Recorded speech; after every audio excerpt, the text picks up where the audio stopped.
knew the minute I stepped out of this room that they were going to call me. I knew it was inevitable. And if the people that I've talked to, block walking or any indication, John Cornyn probably can't hire anybody from Texas. Besides John McCain, I'm not sure there's anybody that's less liked in the Texas Senate or the U.S. Senate right now from the people I've talked to. I'm so honored to be here tonight. It's absolutely incredible experience. I can't believe that I'm here. If you told me 2 years ago that this is where I'd be standing and this many people would come and donate this much money to support me to go down to Austin, I would have never believed you. But, you know, David Simpson's right. It's not about me. It's not about you. It's really, truly is Texas and liberty that we're fighting for here. And I'm just honored to be here tonight. Now, I want to tell you all just a little story to break the ice. We were out block walking the other day. And I came up to this door and I knocked on it. And it was like Mr. and Mrs. Smith. They're in their 80s. And this guy that's in like his 40s comes out. And he's got tattoos. And he's got a baseball cap and a yellow shirt that says inmate on it.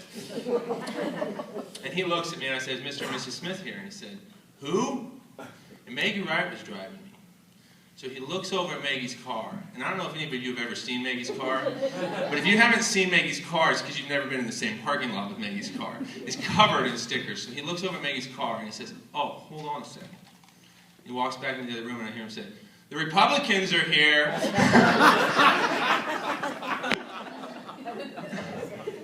But I'm just so honored to be here. You know, I grew up in a single-parent home, and my parents didn't vote. I'm honored to have my mom here today. I'm proud to tell you that today she does vote. She's a precinct chair, in fact, in the Republican Party. And, you know, we need people. We need people to get involved because the time is short. We're in a war for conservative principles, and we're not doing so hot lately, guys. If we don't do something soon, there's nothing left going to be to fight for our kids. And, you know, I wish I could follow up David and all these people with a great speech, but Maudie and Lynn and all the people from Toastmasters gave me the curse of being able to say just about everything I want to in about 5 minutes now. But we are under attack. And freedom is under attack in our land. And like I said, we're in a war for conservative principles and we're losing. And the question is, why are we losing? Why is it that it seems like no matter what we do, tyranny wins and freedom loses? And Sun Tzu, in his classic book, The Art of War, he said that if you know your enemy and you know yourself, you'll never see defeat. But if you don't know your enemy and you don't know yourself, you'll lose every time. So the question I see that's before us is, who is our enemy? And most people today would tell you that the Democrats are our enemy. But the truth is that they're right and they're wrong. Our enemy is not a person and it's not a group. Our enemy is a person or a group that is infected with an idea. And that idea is the idea of collectivism. It's of the all-powerful state. It's the idea that you have rights because you're black or white, male or female, gay or straight. It's the idea of the welfare state. It's the idea that, in short, government knows best.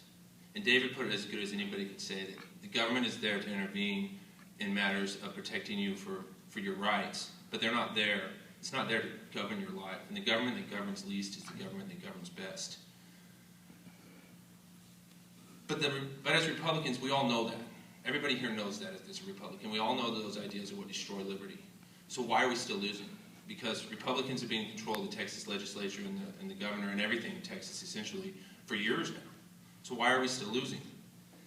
And the truth is that, like I said before, the Democrats aren't our enemy. The enemy is people within our own party that have been infected with the idea of collectivism. And if it's people that sit among us, we don't know who we are. And unless we finally admit who we are and understand that it's our own party, and it's people that refuse to fight for liberty within our own party that are destroying us, we will never see victory. We've been winning in Texas for years. Republicans have, in November. But if we don't start winning in March, if conservatives don't start winning in March, all you're going to get is a slightly slower path to tyranny. It's time for us to stand up like those Georgians did and say that we're going to fight for freedom, and we don't care what the cost is, and we don't care what the odds are.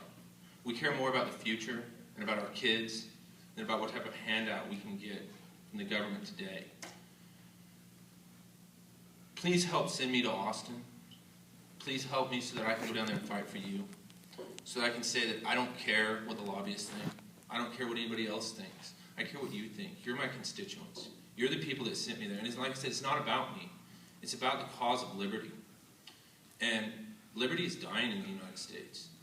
And if we don't have somebody, more men to help David to draw the line in the sand and say, this is where we stand and I don't care what you do to me, then nothing else is going to matter. You know, the Alamo, everybody died, but we won. And we need people that are willing to go down there and face that type of an odd. And be willing to be down there and say that I don't care, even if you threaten my life, I'm not going to give in. I'm going to stand for what's right, because I know that there's a generation after me and there's people after me that will have nothing if I don't stand for what is right. I refuse to let my generation be the generation that lets freedom die. You've heard me say that before.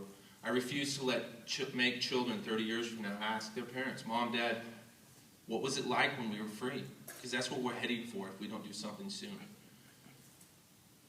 Please help me go down to Austin and fight for the principle that government exists to protect individual rights and individual liberty. For Texas and for liberty. Thank you all so much.